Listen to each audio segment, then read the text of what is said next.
experiência. Eu falei que o Schlemacher falou do sentimento, de dependência absoluta, experiência. Falei que essa organização da fé, da religião como coisas de se acreditar, não é a natureza do cristianismo, porque os concílios vieram séculos depois. Concílio de dizer como se deve crer. Isso esses teólogos dizendo. Tá? Como que se responde? Falando sobre a frieza espiritual, a racionalização da fé e dizendo a teologia fala coisas complexas, enquanto o evangelho é simples.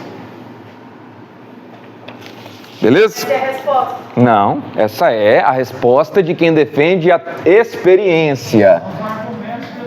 Exato.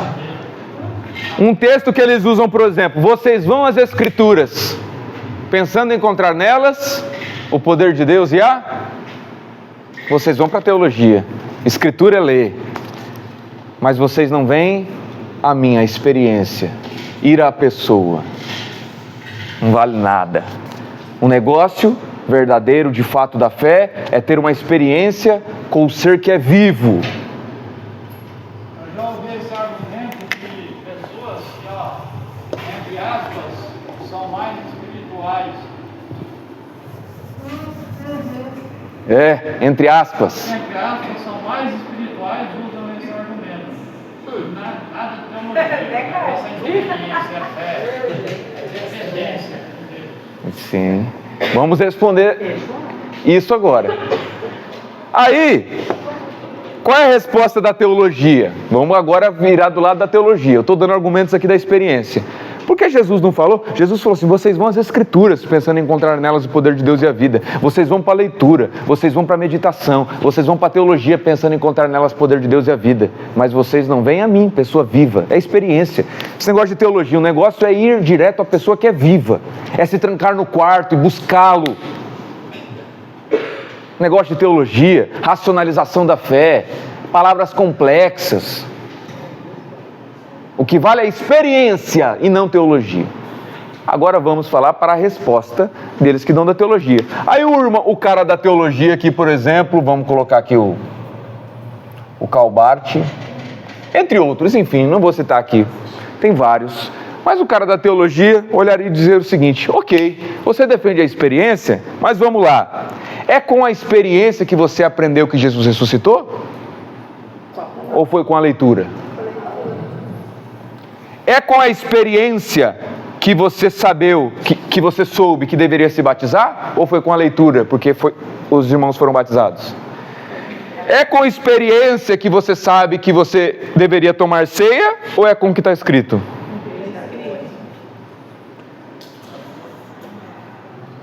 Toda essa gente que diz que teologia não vale nada, usa o texto. Usa o texto para justificar as suas próprias experiências. Aí, o Kierkegaard fala sobre Abraão. Lembra que o Kierkegaard fala sobre Abraão? Eu dei o exemplo de o seguinte, que Abraão vai para além da fé, além da razão. Sacrificar o filho está para além da razão. O negócio é ter a fé. Vamos responder o Kierkegaard, porque isso é um argumento pesado. Se o pai da nossa fé está para além da razão e não tem nada a ver com a razão... Luiz, Oi? mas para eles chegarem a ter essa explicação, eles não tiveram que ter a experiência primeiro para depois? É uma boa resposta. Daqui a pouco nós vamos chegar nisso. Porque daí eu vou dar a resposta do teólogo. Mas aí o cara da experiência vai dizer, beleza, você está dizendo que eu li, mas quem leu teve a experiência. Nós já vamos chegar lá. Então, e aí? Qual que é o equilíbrio? Vamos lá. Calma. Vocês estão muito ansiosos. Vocês estão muito ansiosos. Vamos lá. Aí o teólogo vai responder da experiência de Abraão. Será que a experiência de Abraão está para além da razão? Eu falei hoje para vocês, qual era a razão de Abraão sacrificar um filho? Costume. E qual era a justificativa racional desse costume? Deus, eu falei hoje cedo, Deus é um ser absoluto e infinito.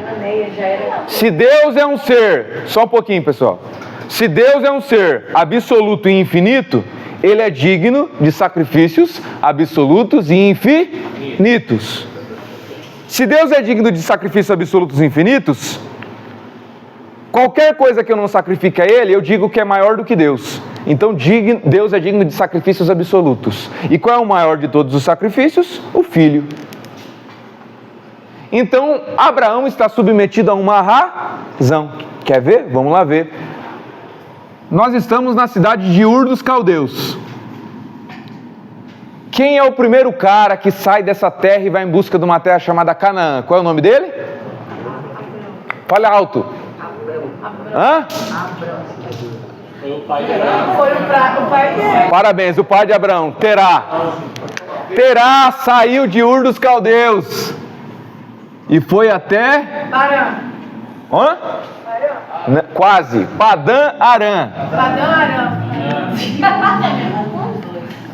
Padã? Não chegou em Canaã. Não chegou em Canaã, já vamos chegar lá, só um pouquinho. Ele vai até Arã. O que acontecia em Ur dos Caldeus, algumas descobertas arqueológicas provaram: sacrifícios humanos. Encontraram ossadas com um buraco aqui no crânio, e por conta das marcas naquele crânio, se concluiu que essas marcas comprovaram que aquele furo foi feito enquanto ele ainda estava vivo. Então eles sacrificavam seus filhos aos deuses, porque os deuses são dignos de sacrifícios absolutos. Na aula passada, quando o Senhor falou desse sacrifício, não era exatamente ao nosso Deus. Não é o nosso Deus, isso aí é os deuses. Era outro. Não, nunca na Bíblia tem sacrifício humano ao nosso Deus. Eu estou dizendo, vamos lá, olha aqui, só um pouquinho. Nós estamos em qual cidade? Ur dos Caldeus. Eu estou falando de Israel? Não. Eu estou falando de quê? Ur dos Caldeus. Em Ur dos paganismo. Em Ur dos Caldeus eles sacrificavam aos deuses. Esse é o primeiro ponto. O que o pai de Abraão fazia aqui, diz a Bíblia? Ídolos. Ele fabricava ídolos e vendia ídolos. O pai de Abraão era servo de quem? Do diabo. Dos ídolos. Ídolos. Exatamente. Com a experiência, a teologia já mandou o diabo. No capiroto. Experiencialmente. Tá certo. Experiencialmente é diabo. Vamos lá. Aí ele está aqui. E ele serve aos ídolos e vende os ídolos. Ele vende os ídolos. Aí, beleza, a história não fala muitos detalhes. A história só diz que Abraão saiu dessa terra, ou Terá, com sua família, e ele fundou uma cidade chamada, qual o nome da cidade? Quem iniciou essa cidade? Terá, o pai de Abraão. Leiam Gênesis 11, como se chamava o nome do filho de Abraão que morreu em Ur dos Caldeus. Filho de Abraão? O filho de Abraão que morreu em Ur dos Caldeus. Desculpa, o filho de Terá. Desculpa, obrigado, irmão Joel. O filho de Terá, que é irmão de Abraão, que morreu em Ur dos Caldeus. Terá que sai de Ur dos Caldeus e vai para Padã Arã, funda Padã Arã. Gênesis 11 aí. Arã. Qual é o nome do filho de Abraão que morreu em Ur dos Caldeus? Terá. Oh, meu Jesus. Pai, abençoa minha língua, Senhor. Qual era o filho de Terá que morreu em Ur dos Caldeus? Arã. Aí Terá sai de Ur dos Caldeus, Terá, o pai de Abraão, e funda uma cidade com o nome de... O que aconteceu com esse Arã aqui? Não sei. Será que o Terá poderia ter feito que nem ele servia aos ídolos, ter sacrificado Arã? Hoje eu vi uma tese falar assim, até sobre a confusão do inimigo tentando te confundir com uma bênção em coisas semelhantes, porque era para ele chegar em Canaã e ele se contentou com o menor que era Arã. Pode ser, o texto não diz, mas pode ser, pode empregar assim numa alegoria. O texto só diz que Arã morreu em Ur dos Caldeus, lá onde ele servia os ídolos, lá onde os pais sacrificavam seus filhos aos ídolos. E Terá sai e ele vem para Padã Arã. Quantos filhos Terá viu os seus pais sacrificarem aos ídolos que o Terá fabricava? Muitos. Aí imagina só, você vem de ídolos e vê nós tudo sacrificando, e você não sacrifica, Terá? Será que poderia ter sido questionado isso Terá lá em Ur dos Caldeus? Imagina só, você fabrica ídolos e vende para as pessoas, vende. E essas pessoas que você vende, sacrificam os filhos dele para o ídolo que você fabrica. Aí se eu não tivesse nenhum sacrifício de filho, o que vocês iam falar para mim? Ué, que negócio é isso, cara? Você é um hipócrita. Não estou dizendo, mas pode ser que Abraão viu o seu irmão Arã ser sacrificado. Mas mesmo que Abraão não tenha visto Arã ser sacrificado, mesmo, Abraão viu muitos filhos serem sacrificados dos outros, porque ele estava nessa cultura. Isso já foi comprovado arqueologicamente. Pastor, mas Arã não é pai de Ló? Olha, eu não me lembro se Arã é pai de Ló. Mas mesmo que... Gerou a Ló. Gerou a Ló. Ou seja, então então Ló veio que o pai está morto lá em... Porque aí no caso Abraão leva um sobrinho com ele, que é Ló. Pode ser. É uma boa interpretação, não é, pessoal? O que vocês acham? Interessante. O que vocês acham? Hã? Não dá muita corda, não. O que vocês acham, pessoal? Vai lá. Porque na genealogia vai falar. Qual que é o nome do pai de Ló? Arã. Será que ele poderia ser sacrificado? Hã?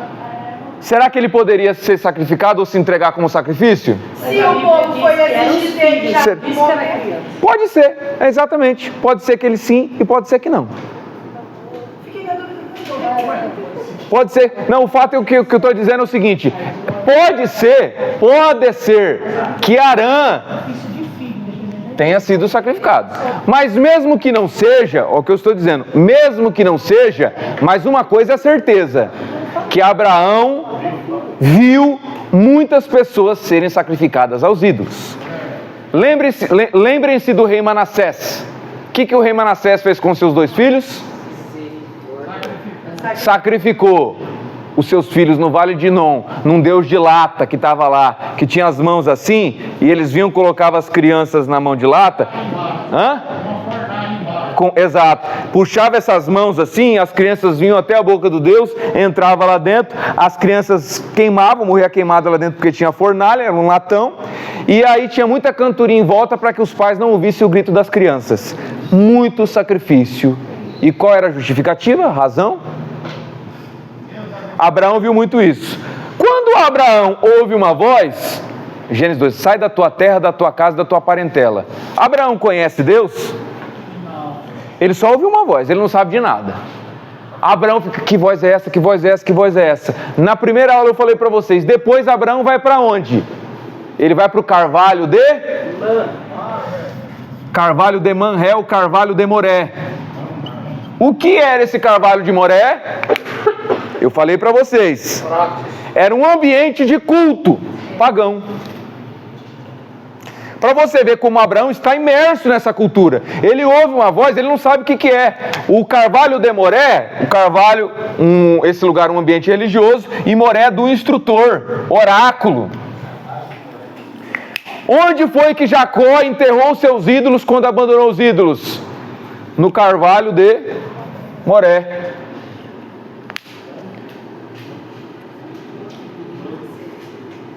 Esse carvalho é citado várias vezes no Gênesis. Abraão ouve uma voz e ele chega lá no Carvalho de Moré, confuso. Imagina só, ele ouve uma voz que ele nunca ouviu, a única coisa que ele conhece é os ídolos. E esse Deus começa a falar com Abraão e Abraão começa a caminhar. E Abraão teve um filho. O que Abraão viu acontecer sempre nessa cultura? Sacrificar os... Quando Deus pede para Abraão o sacrifício de um filho, você acha que Abraão se surpreendeu? Não. Porque para Abraão era comum. Ele viu isso. E não necessariamente vai ser quando era criança, porque nessa tradução aqui, ela vai dizer que Isaac era moço. Sim. 22:2, então disse, não estendas a tua mão sobre o moço. Então ele nem era criança. Eu não me lembro a idade exata agora, mas Isaac não era mais criança. Mas eu não me lembro a idade exata agora. Isaac não era mais criança. Isaac? É. Não, Isaac já era jovem. Já. Quantos anos, irmão Jó, você lembra? Irmãos, olha... Não sei se é 16. Ou seja, ele já estava acima da maioridade. Ele já estava em cima da maioridade do conceito judaico, da tradição judaica, que é a maioridade no bar mitzvah, embora naquela época não tivesse bar mitzvah, 12, 13 anos. Jesus com 12, né? Jesus com 12. Lembra que eu falei para vocês do bar mitzvah? Lembro. Está levando o seu filho para sacrificar. É muito possível que o seu filho viu também, soube do sacrifício. O pessoal sabia da cultura. Tinha gente que se entregava como sacrifício. Até hoje tem culturas que as virgens se entregam como sacrifício. Tá? Abraão acha comum. Ele acha difícil, mas ele acha comum. Qual foi a surpresa de Abraão? Quando Deus falou que não quis o sacrifício. O que Deus está querendo fazer com isso? Formar a teologia de Abraão. Então, Kierkegaard, você está dizendo que o Abraão faz a coisa que está para além da fé? Não, porque naquela época era a teologia dele, mas Deus está mudando a teologia de Abraão, porque para Deus a teologia de Abraão importa. Pai da fé. Pai da fé. Deus está mudando a teologia de Abraão. Deus está tirando. É Deus falando para Abraão assim: Abraão, eu não aceito sacrifícios humanos. E a teologia cristã diz o seguinte: porque Deus, Ele não sacrifica os nossos filhos, Deus sacrificou o seu próprio. Ó Deus formando a teologia de Abraão, no caminho. Abraão. No caso aqui desse início aí de Abraão, no caso, existe, lembra aqui do fundamental, existe algum momento assim, onde define essa entrega, por exemplo, de Abraão a Deus, ao Deus único, né? Que divide esse momento dele, lógico, porque Deus falou para ele, sai daqui e vai para lá, tá? Mas o que Abraão tinha até ali de conhecimento de Deus? Nada, só ídolos. Então, no caso, até então, Seria uma voz. Seria um ídolo para ele. Eu não sei nem se um ídolo, mas seria uma voz. Talvez ele pensou que seria um novo ídolo. Como se ele fosse alguém se dedicar. Ele só obedeceu. Ele só obedeceu aquela voz. Aí quando essa voz falou que não queria o sacrifício do filho, é como se Deus estivesse assim falando a Abraão: Abraão, eu não sou como os ídolos. Então seria esse o divisor entre aquilo que Abraão... No meu ponto de vista, o principal. Depois de Abraão, não há mais sacrifícios humanos aprovados em Israel. Ou seja, Abraão também era um pagão. Até ali, fazendo sacrifício, digamos assim. Sim. Então, a Bíblia não diz se ele fez, né? Mas ele estava imerso nessa cultura. Tinha lá. É a mesma coisa o seguinte: ah, meu irmão, não está escrito na Bíblia isso. Beleza, está escrito na Bíblia que Pedro respirava? Não está, meu irmão, mas todo mundo respira. Eu falo assim, entendeu? Que a gente sempre pensa em Abraão, o pai da fé, blá blá blá, e a gente pensa assim, que ele nasceu servindo ao Deus único. Não, veja, qualquer um de nós aqui, cadê? A filha do Tom não veio, né? Acho que ela era a mais novinha daqui. O Abraão, porque ele queria formar um povo. E uma teologia. Então Abraão foi o caminho. Sim, foi o meio. Foi o meio. A filha do Tom que estava aqui teria condições de ensinar Abraão por talvez anos. Meu Deus. A Bíblia fala que Abraão, nossos pais, eram idólatras, serviam a ídolos. Sim. É lá quando o menino foi apedrejado no esteiro, lá em Atos dos Apóstolos. Sim. Está fazendo a defesa da fé, ele fala isso. E nossos pais, né, que formaram a nação de Israel, eram idólatras.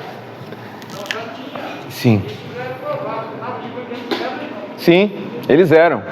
E Deus, quando chama Abraão, o que eu estou querendo dizer para vocês? Quando Deus pede para Abraão sacrificar, o que Deus está dizendo com isso não é que Deus queria que Abraão sacrificasse, é que Deus está utilizando da sua graça, da sua sabedoria, para moldar a teologia de Abraão. Então Kierkegaard usa Abraão para dizer que a teologia não importa, mas a verdadeira teologia diz que Deus se importa com a teologia de Abraão e está formando uma boa teologia em Abraão. Tirou os sacrifícios humanos. E Abraão começa a caminhar, ele começa a descobrir cada vez mais a respeito de Deus. Deus não queria Isaac, Deus queria Abraão. Exato, Deus queria... Deus queria atingir Abraão. Exato, é mudar a teologia, pessoal. É como eu disse, Deus dizendo para Abraão: Abraão, eu não sou como os ídolos. Teologia importa. A partir disso, toda a teologia judaica foi formada sem sacrifícios humanos. Enquanto o povo ainda caminha, os profetas denunciam gente e outras religiões que fazem sacrifícios humanos, a religião de Israel não faz sacrifícios humanos, porque Deus ensinou para Abraão. O propósito é esse, formando a teologia, tá?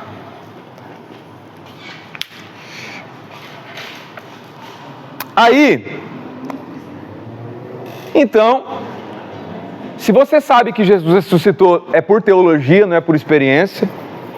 Se você prega o Evangelho, quando você lê o Evangelho e anuncia o Evangelho, é teologia, não é experiência. Se você se batiza, é por teologia, não é por experiência, porque você sabe que você tem que ser batizado. Se você toma ceia, teologia, não é experiência. E Abraão, Deus está formando uma teologia. O que vale mesmo é a teologia. Mas aí vem o cara da experiência e diz o seguinte: beleza, você pode dizer que a teologia é importante mesmo, mas Abraão foi uma experiência que ele teve, ele ouviu uma voz. E os apóstolos tiveram experiências e escreveram das suas experiências. A partir da experiência, creram no que está escrito. Mas a experiência veio antes do escrito. O que fez nascer o escrito foi antes a experiência. Então, como que a gente encontra o equilíbrio da experiência e da teologia? Vamos lá.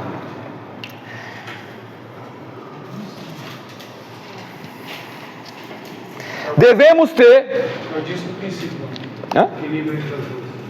O equilíbrio, vamos tentar... A questão é como a gente, no dia a dia, entende esse equilíbrio, sem deixar nenhuma das duas de lado. Porque o que acontece, diz o César Moisés no livro Teologia Sistemática Carismática, são 2.000 páginas.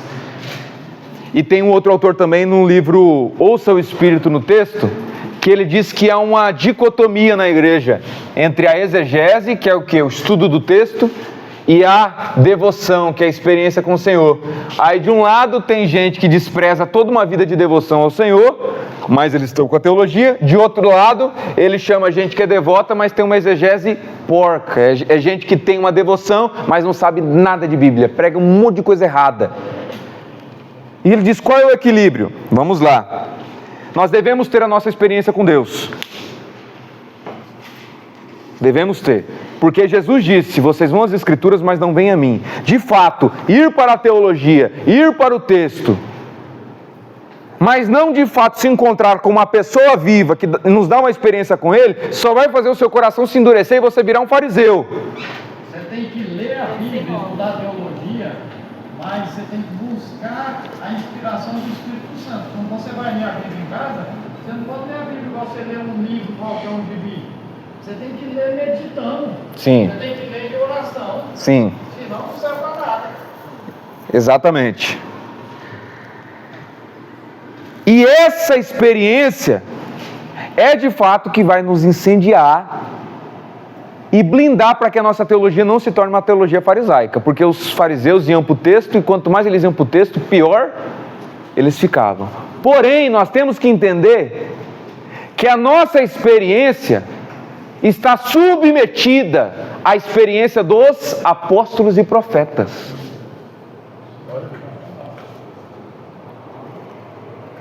Porque o que torna a nossa experiência de fato serva de Deus para nos incendiar e para nos transformar, é na medida em que a nossa experiência nos dá luz para entendermos as experiências dos apóstolos. Se a sua experiência te aproxima da doutrina dos apóstolos e da experiência dos apóstolos, amém. Mas se a sua experiência te afasta da doutrina dos apóstolos e nos afasta da experiência dos profetas, está errado. Ah, meu irmão, eu tive uma experiência que é pecado jogar bola. Meu irmão, não está conforme a experiência dos apóstolos. Eu tive uma experiência que não pode ter ventilador em casa. Eu tive uma experiência que não pode beber Coca-Cola, que é pecado. A sua experiência não pode dizer sobre Deus aspectos contraditórios da experiência dos apóstolos. Glória a Deus. Então a nossa experiência nos dá luz para entendermos a experiência dos apóstolos. E conforme entendemos teologia, a experiência dos apóstolos, entendendo a experiência dos apóstolos, isso se torna para nós cada vez mais experiências mais profundas. Eu vou dar um exemplo para você. O Agostinho, no livro dele Confissões, ele faz uma pergunta: Senhor, o que vem primeiro? Invocar-te? É aqui o invocar, eu vou citar como experiência. Ou conhecer-te, teologia. O que vem primeiro, Senhor? Lhe invocar ou lhe conhecer? Aí Agostinho diz: pois, como eu vou lhe invocar se eu não te conheço? Porque se eu não te conheço, eu posso acabar invocando um Deus que não é o Senhor. Mas como eu vou te conhecer se antes eu não te invocar? É a mesma coisa que você perguntar para o passarinho qual asa dele é mais importante. Perfeito, esse exemplo que eu daria. Direita ou esquerda? A resposta do Agostinho é o seguinte: Senhor, eu ainda não sei responder, mas o fato é o seguinte: invocando-te eu vou te conhecendo, e conhecendo-te eu vou te invocando. Então o equilíbrio entre a teologia da experiência não importa se você começou sua trajetória de fé numa experiência pessoal ou se você começou na teologia. O fato que na caminhada do cristão, teologia e experiência devem ser assim, ó. Eu tenho uma teologia, isso me fornece uma experiência, essa experiência me dá a luz sobre uma teologia e vira isso aqui. Não tem uma mais importante. Hebreus 4 e 2, vê se cabe aí. Porque também a nós foram pregadas as boas novas, como a eles. Mas a palavra da pregação nada lhes aproveitou, porque não estava misturada com a fé daqueles que a ouviram. Olha aí que texto, eu nem lembrava desse texto. 4, Glória a Deus. 2. Gostei. Então aí O é a fé e a palavra. O Karl Barth, ele diz no livro Introdução Evangélica que estudar teologia não é ver a pintura de um pássaro. Que a verdadeira teologia consiste em contemplar o pássaro voando. A teologia ela deve ser viva, tá? E nós devemos sim ter uma experiência com Deus. A grande pergunta é: o que é uma experiência com Deus? Aí que está a pergunta aqui, né? Mas meu irmão, eu não tive uma experiência com Deus, eu não falei em línguas. Ela não pode ser contraditória com os textos bíblicos, ela não pode ser contraditória com a doutrina dos apóstolos. Não pode, porque a nossa experiência deve estar submetida à experiência dos apóstolos. Senão é heresia. Vamos lá. O que é uma experiência com Deus? Isso aqui é um assunto longo, tá, pessoal? Então eu vou resumir de forma breve. Existem alguns autores, por exemplo, como César Moisés, o Mircea Eliade, o Rodolph Hutto e o C.S. Lewis. Eles falam e estudam sobre esse conceito de experiência com Deus. E o que eles dizem que é a experiência com Deus? É o sagrado. É você entender que existe alguma coisa que aconteceu em você, ou por você, ou em você, ou através de você, alguma coisa que não é desta realidade de coisas. Aconteceu comigo algo que eu senti esses dias que não era dessa realidade de coisas, quando eu senti o meu coração arder profundamente, quando eu vi um cego sendo guiado por um outro homem numa academia. Esse homem levava esse cego na academia, como ele não enxergava, o cego colocava a mão no ombro. E eu vi assim, como o amor do Senhor se desenvolve naquele cego, permitindo que ele desenvolva humildade para aceitar que ele talvez vai depender a vida inteira de um outro, aceitar ajuda sempre, saber que ele não é autossuficiente, mas também o amor do Senhor manifesta-se naquele que o ajuda, depositando essa força, esse desgaste, esse cansaço para socorrê-lo. E isso em mim queimou, e eu soube que aquilo que me incendiou não era desse mundo. Eu não precisei ouvir um anjo, ver um anjo. Eu não precisei ouvir uma voz, embora tenha acontecido já, mas não precisa.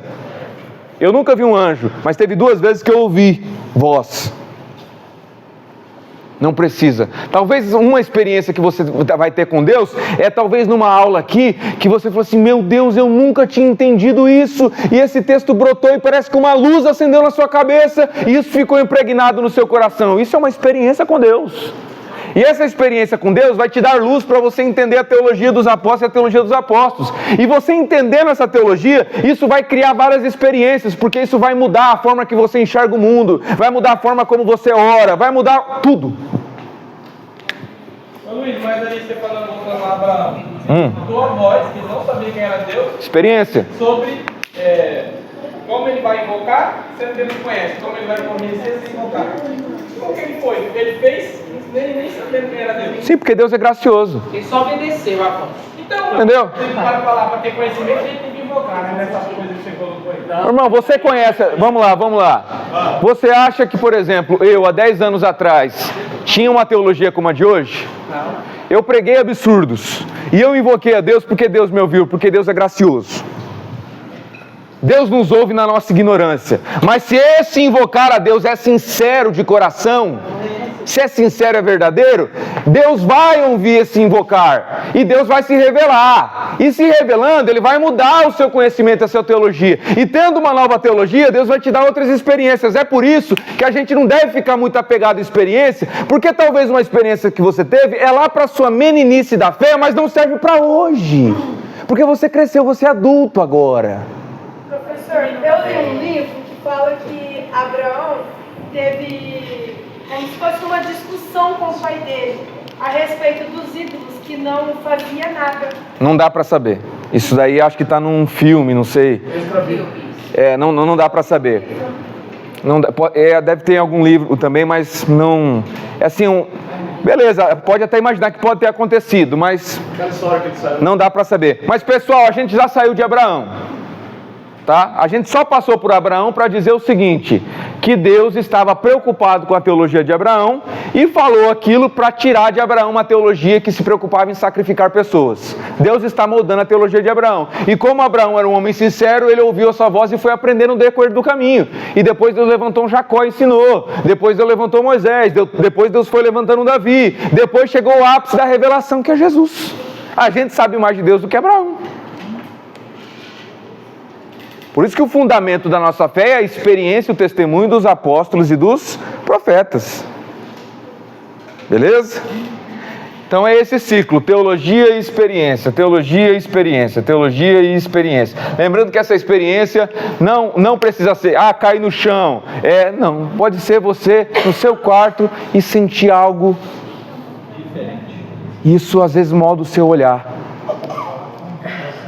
Eu vou dizer uma coisa para você. Fábio, me diga qual é o gosto da melancia. Me explica aí qual é o gosto da melancia.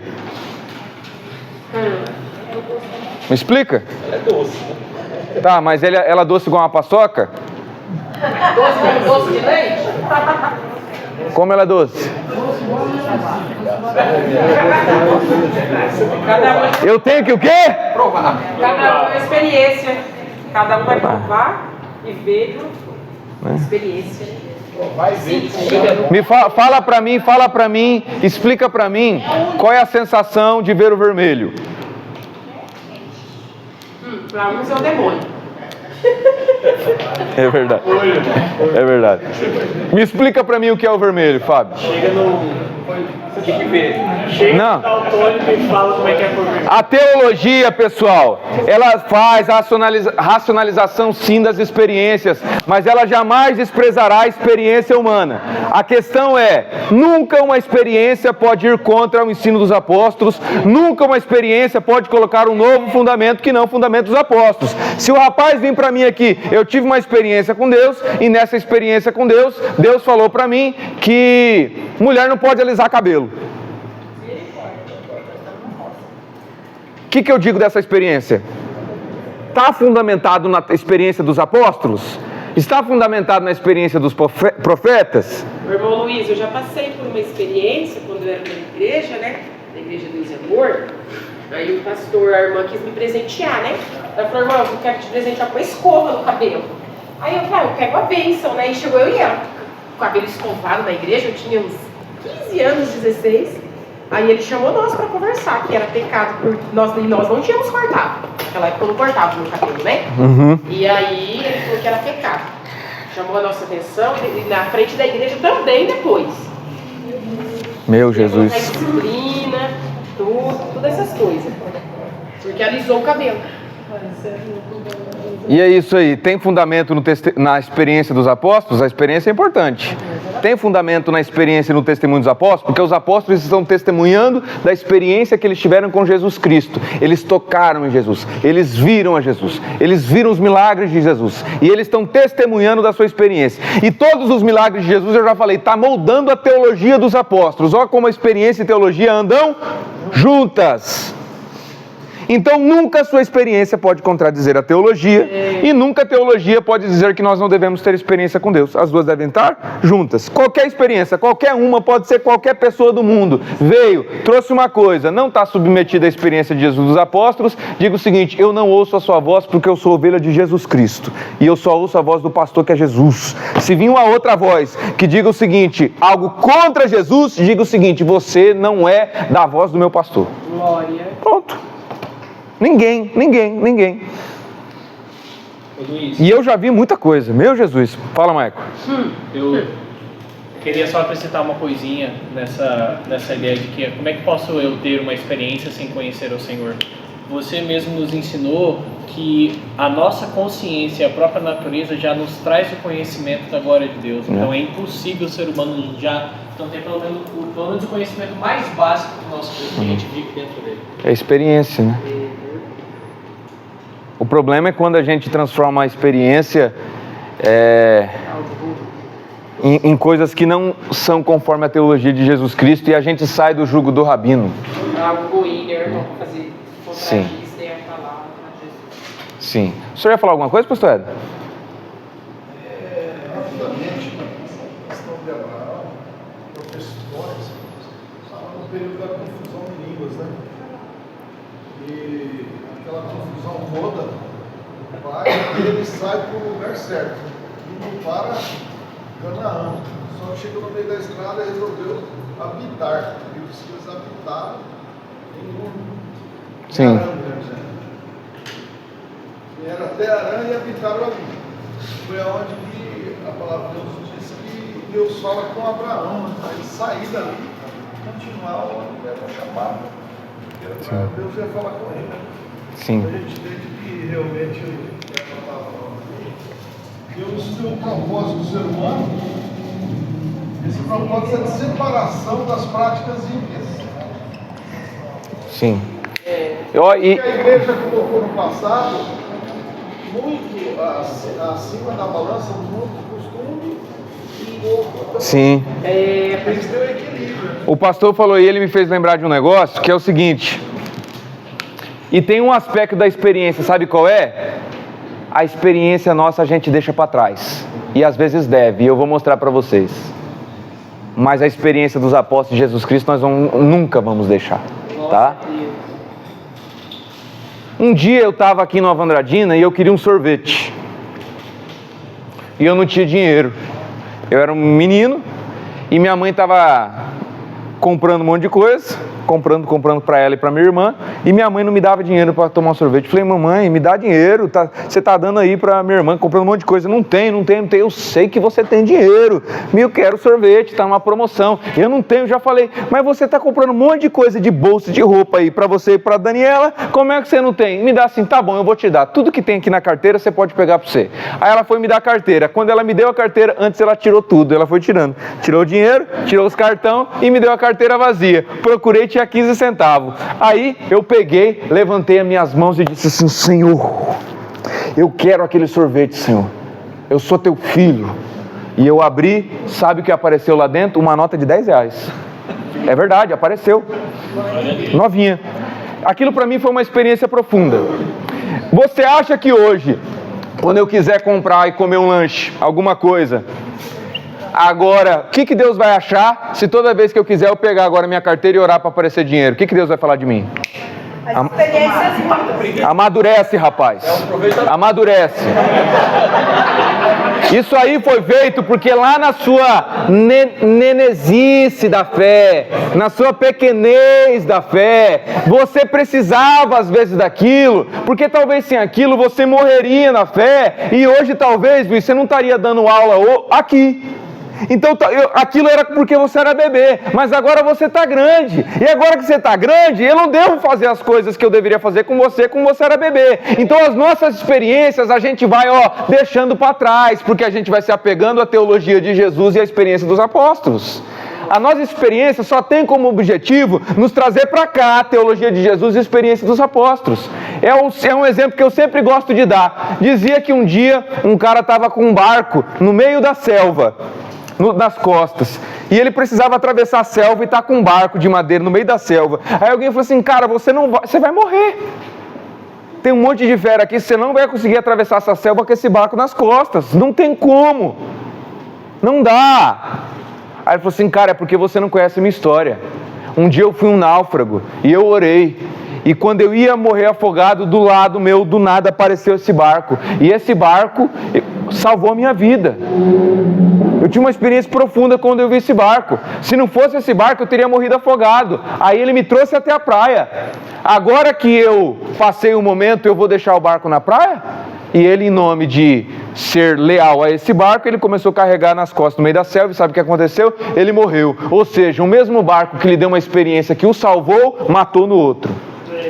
Quando a pessoa é nova na fé, parece que ela foi assim, o meu esposo falava pra ele: a sua oração é miojo, porque era 3 minutos. Aí ele falava assim, mas ele orava as coisas que ele pediu para Deus, que ele respondia tão rápido. Aí há um tempo atrás ele falou assim: mudou as coisas, porque agora precisa assim, orar com mais intensidade, mais tempo, para poder parece alcançar. E às vezes eu vou dizer, às vezes não vai alcançar. Às vezes a gente vai orar e vir pedir coisa a vida inteira e não vai alcançar. Jesus orou e não foi. Jesus orou, na verdade, para o quê? Pai, afasta de. Aí se Jesus que é Deus, todavia faça a tua vontade. Se Jesus que é Deus, aí a gente agora não. Se você orar, se você dobrar o joelho e pedir, vai. Ô pessoal. Mas aí no caso de Jesus já era uma profecia no livro de Isaías que precisava ser cumprida. Tá, e precisa ser cumprido em nós as nossas orações? Não, também.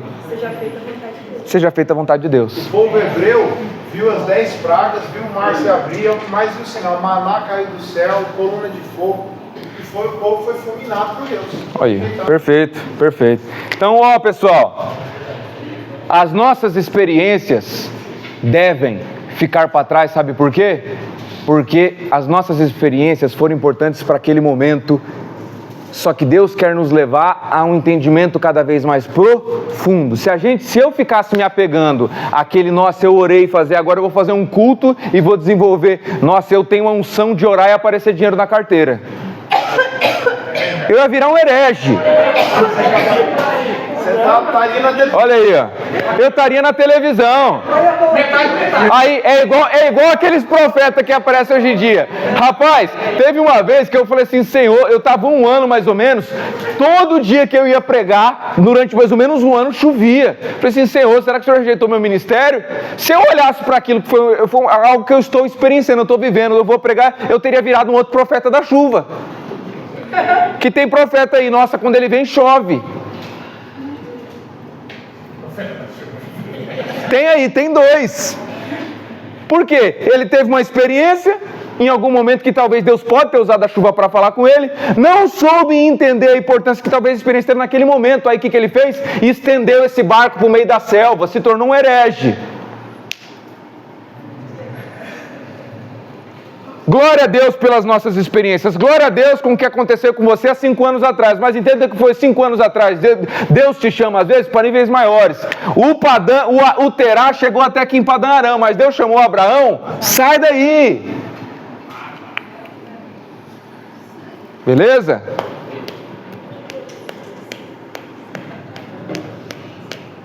Então, para concluir, as nossas experiências nós deixamos para trás, Porque as nossas experiências é o que nos dá luz sobre a teologia dos apóstolos e a experiência dos apóstolos. E conforme eu vou entendendo cada vez mais a experiência dos apóstolos e a teologia dos apóstolos, o Senhor vai me tirando de ser bebê e vai crescendo cada vez mais na teologia. Deu para entender, pessoal?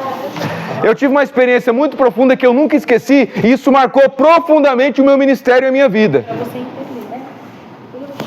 Profundamente. Eu era missionário numa comunidade terapêutica, morava com em torno de uns 40 dependentes químicos, eu morava junto. Não é o seguinte, ia ver de vez em quando para aconselhar, eu morei. Dormia e acordava junto, passei virada de ano com dependente químico em hospital, passei Natal, passei véspera, passei feriado, tudo. Tá? E aí um dia, eu estava morando, a comunidade terapêutica ia morar em outro lugar e estava construindo um local. E aí ficou morando eu e um dependente químico lá. E esse rapaz começou a xingar o pastor Fábio, xingar o pastor Joel, xingar a pastora, xingar todo mundo. Eu falei assim, rapaz, eu vou te falar o seguinte, eu vou falar tudo pro pastor. Xinga mesmo e eu vou falar tudo para ele o que você está falando. Ele falou, fala, manda eles. E xingava. Beleza, vou falar hoje mesmo. Liguei e falei assim, pastor, é o seguinte, esse cara aqui não para de xingar você, não para de xingar o pastor Fábio, não para de xingar a pastora Érica, e aqui eu não sei não como que vai ficar, esse cara está descontrolado, não sei como vai ficar eu e ele aqui, pastor, ele está fora de si. E eu comecei a ficar com raiva dele. Aí o pastor, não, pode deixar, o pastor Joel, pode deixar o Luiz e o pastor Fábio vão conversar com ele. Aí estava chegando lá o pastor Fábio e o pastor Joel. E eu atrás assim, falei assim, vamos ver agora, cara, se você é o bonzão. Vamos ver se você vai xingar o pastor agora, né? E eu falei assim, agora ele vai ver, agora ele vai ouvir. Chegou o pastor nele, o nome dele era Seu Macedo. E o pastor Fábio chegou de um lado, o pastor Joel falou assim, Seu Macedo, a gente está falhando alguma coisa para você, Seu Macedo? A gente pode orar por você? O que está acontecendo com você? Eu falei, o quê? Rapaz, eu fiquei... Isso foi uma experiência com Deus que eu tive. Gigantesca. Você não tem noção como isso me marcou profundamente. A vontade de uma pesada santa. Hã? Pois é, era essa vontade. Então não limitem esse ter experiência com Deus com a campanha do profeta disso. Entendam que a experiência com Deus é algo que acontece talvez no seu íntimo, das mais variadas formas, e as nossas experiências não devem ser transformadas em padrões absolutos que se repetem. O culto onde vai se repetir a minha experiência do jeito que aconteceu tal dia, e a gente não entender que cada um é cada um, e entender que as experiências ficam para trás porque a gente cresce. Vou dar um exemplo para você. Teve um cara que tinha um filhinho que ele era hiperativo. E ele corria para lá e para cá, era um bebezinho. E aí o que ele fez? Cansado de correr atrás do filho, pegou, sabe aquele negócio que amarra em cachorro, que você aperta e solta e a cordinha vai? Aí você aperta, puxa de volta. E deu certo, a criança se divertia. Ele ficava sentado tomando tereré com os amigos e tá aqui. Quando ele chega, aí a cordinha volta. E o filho até se divertia, pulava, brincava e tudo. Agora que o filho está com 24 anos, funciona? Mudou, pessoal. Mudou. Ó, aí. Toda a história bíblica é Deus se revelando progressivamente. Ou você acha que os aspectos que Deus falou com o povo lá atrás, a gente tem que fazer aqui agora? Vamos apedrejar, sair apedrejando gente aí? Que é muito morto, hein? Perceba, pessoal, as experiências, as nossas ficam para trás, porque as nossas nos dão luzes cada vez mais profundas para entendermos a teologia e a experiência dos apóstolos. Eu posso bem entender, por exemplo, tem um falso profeta. Lembra que eu falei do falso profeta para vocês que era macumbeiro? Sim. Pode ser que uma pessoa lá no culto dele, um irmão, às vezes um bêbado entrou lá dentro e teve uma experiência com Deus lá. Isso significa que aquela experiência que ele teve com Deus significa então que ele tem que ficar debaixo do jugo daquele profeta do diabo? Não. Deus pode usar até um macumbeiro para... Exatamente. Deus usou uma boa. A gente às vezes pega... Tá lá o profeta aqui, falso profeta, ensinando tudo errado. Aí o cara chega aqui com câncer, é curado aqui. Aí o que o profeta faz? Você foi curado aqui, então se a sua experiência foi aqui nessa teologia, se você sair de debaixo dessa teologia, você está abandonando Deus que... Não. Por que não? Porque aquela experiência foi para aquele momento, aquilo pode passar, foi no momento do bebê. Jesus nos chama para experiências e teologias maiores e mais profundas. Olha, Esse vai no 1 Coríntios, capítulo 13, versículo 11, que encaixaria aí. Lê aí. Quando eu era criança, falava como criança, sentia como criança e pensava como criança. Agora que sou adulto, parei de agir como criança. Qual que é o versículo? Perfeito, meu irmão. Paulo se converteu com qual experiência? Como que Paulo se converteu? Ele viu uma... Hã? Ele viu uma luz e ele caiu, ficou cego. Quando que Paulo teve essa experiência de novo? Nunca mais. Você viu o Paulo fazendo o culto de ver a luz e ficar cego? Vem e fique cego.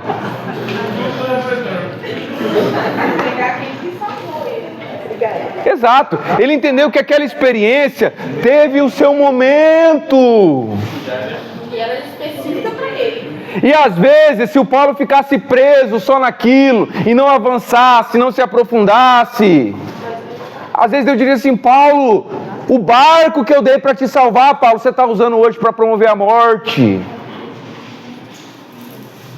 Ok? Deu para entender, pessoal? Agora vamos entrar na teologia. Que horas são? 2h30? 2h25? Beleza. Quantos minutos? 5 minutos. Só um pouquinho, pessoal. Pera aí. Eu vou falar para todo mundo, mas nós tivemos uma experiência amarga da televisão. Quando eu plantei televisão, era o canal para a gente ganhar almoço. Concorda? Sim. Muita gente foi até excluída por causa do uso da televisão. Depois que liberou, hoje tem outra coisa pior que o celular. Experiência. Não tem nada de teologia, mas eles colocam dentro do contexto. Verdade. O pastor deu um exemplo aqui, eu vou até simplificar. Eu vou contar um testemunho para vocês, tá? E eu acredito nisso aqui. Quando eu era criança, eu tive experiências demoníacas assim pesadas, e eu era criança, ia assistir TV, e o personagem da TV ouvia falando comigo, me falando para fazer algumas coisas erradas. Eu ouvi. Eu tive a minha experiência com a TV, onde eu acordei quando criança, ia sozinho assistir TV, e aquele personagem da TV olhou pra mim e disse assim: ei, faz isso, tá? Não fala pro seu pai nem pra sua mãe. Eu perguntei assim: mas e pro meu vô? Nem pro seu vô. Eu tive uma experiência boa na minha infância com televisão? Eu posso agora transformar isso numa doutrina? Não.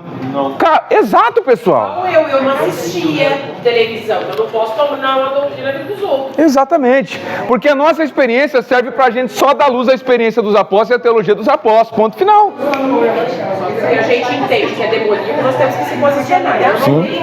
Sim. 5 minutos pra tomar café. Oi, pastor, você quer falar? Ah, tá. Deus abençoe, pastor, pelo café. 5 minutos. O cafezinho do pastor aqui, ó. Deus abençoe, pastor. Obrigado. Vamos lá. Já tá 4 minutos e 40 segundos.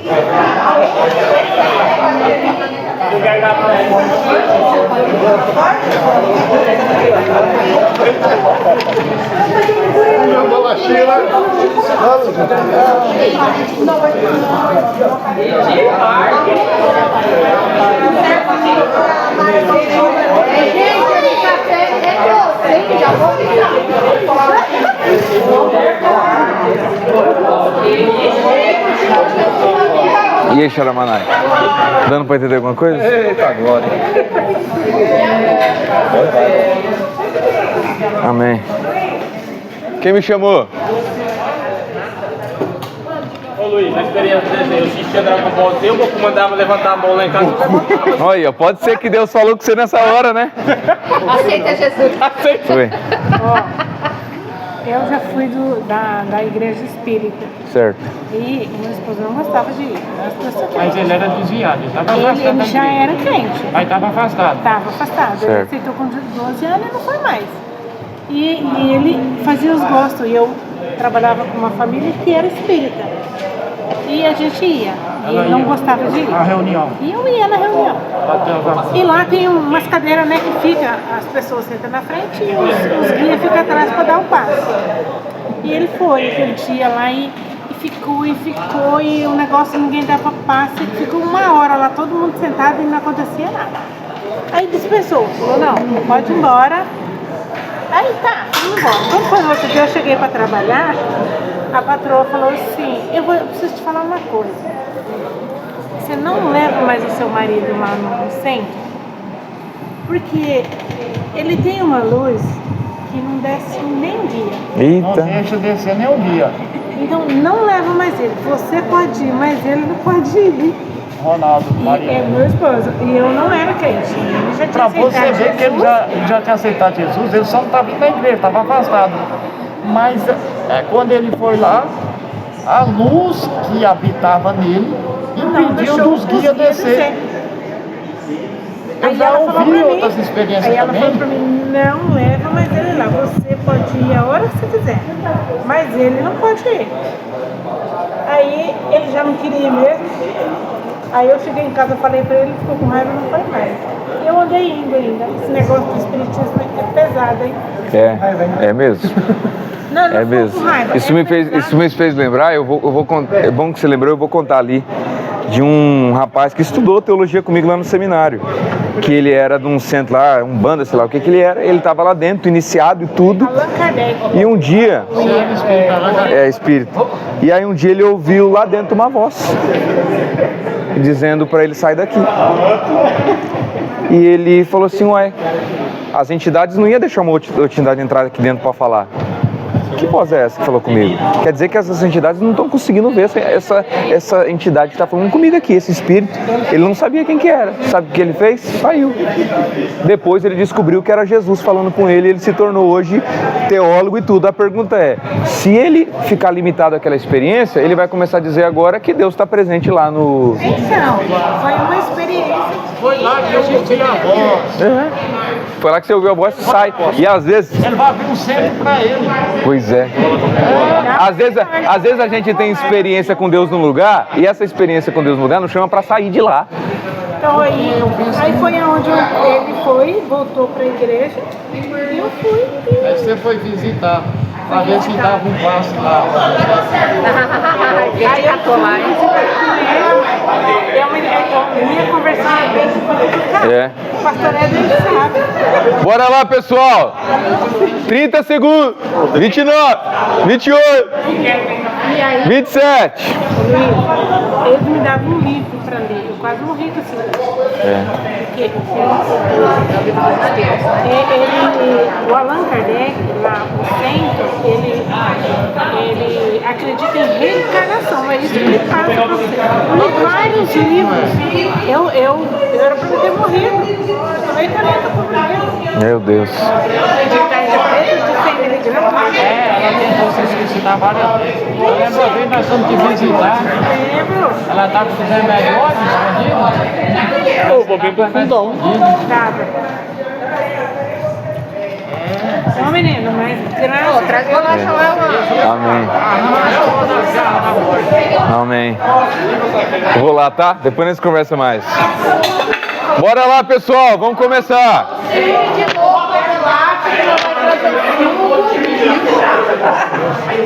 Vamos começar. E aí, seu Júnior? Você sabe que de tudo pode comer. Paulo disse. Amém, verdade, velho. Amém à vontade. Viu o debate essa semana do Carlos Moisés com o pastor? Sobre a Trindade. Eu fiquei sabendo, mas não assisti não. É pequenininho, você assiste, rapaz, coitado, bicho. O cara deu tanto texto, dele tanto texto. Se fosse eu tinha falado, ó, obrigado por me ensinar, eu tava errado. O Supremo aqui é a palavra e nós se curvamos diante dela.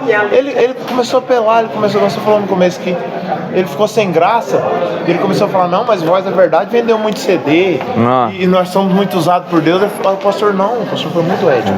O pastor falou, não, pastor, não estou falando aqui o grupo, o assunto em pauta aqui é a Trindade. Eu vou assistir, esse debate. Você não está vendo aqui o pai, o filho, a vontade do pai, a vontade. O filho está orando ao pai falando, seja feita, se puder, passa esse cálice, mas todavia seja feita sua vontade. Verdade. Então, duas vontades. Ele falou, são dois. Sim. E ele, rapaz, texto, eu vou assistir. Coitado, internado. Pastor, como é que é o nome dele? Carlos Moisés, o outro eu não lembro. O outro eu não lembro o nome. Bora lá? Tem mais gente aí? Pedagogia, mas eu e meu esposo. Vamos começar. Juliano Fraga. Juliano Fraga. Lembrei, Juliano Fraga. Pessoal, vamos começar. Pode voltar. Não, espera um pouquinho, voltar a filmar.